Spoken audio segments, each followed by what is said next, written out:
Replacing the printhead on a ZD411D and ZD611D printer.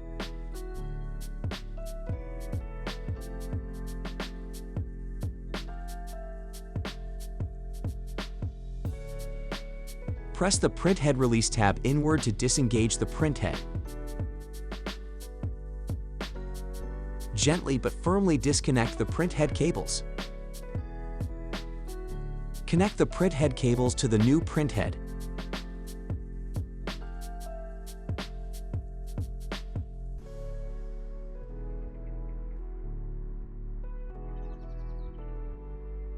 Connect the printhead cables and the ground cable to the new printhead.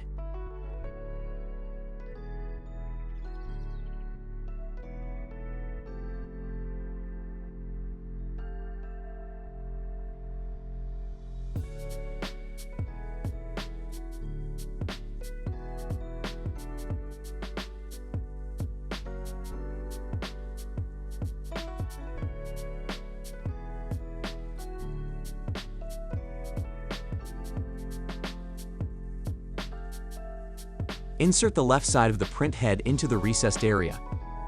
Push the right side of the printhead into the printer until it locks into place.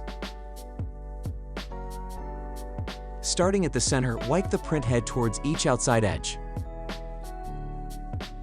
Rub the pen over the dark stripe several times until clean. Allow the printhead to dry completely.